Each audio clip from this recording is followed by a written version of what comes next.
বাবুলের কাঁধে শৈশবের ভার। শিশুদের জীবন হওয়া উচিত ছিল আনন্দে ভরপুর।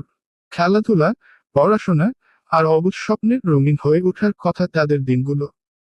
কিন্তু বাংলাদেশ সহ অনেক উন্নয়নশীল দেশে এখনো অসংখ্য শিশু শুধুমাত্র পরিবারের দারিদ্র্যের কারণে শৈশব হারিয়ে ফেলে জীবনের কঠিন বাস্তবতার ভেতরে।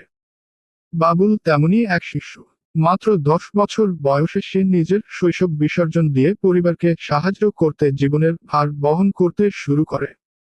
তার বাবা একজন কৃষিজীবী মানুষ, যিনি প্রতিদিন 3 কিলোমিটার দূরের বাজারে যান ধান কিনতে।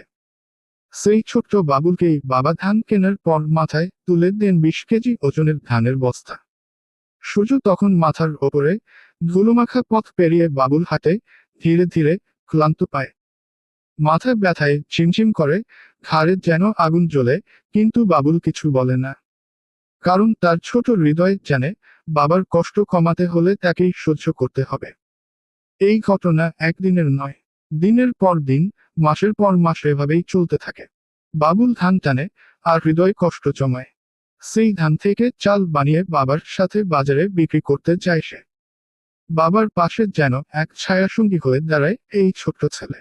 বাবুল কোনোদিন খেলার জন্য কান্না করেনি, কোনোদিন স্কুলে না যেতে আফসোসও করেনি, কারণ সে জানে তাদের সংসারে প্রতিদিন ভাত জুটবে কিনা সেটাই বড় প্রশ্ন।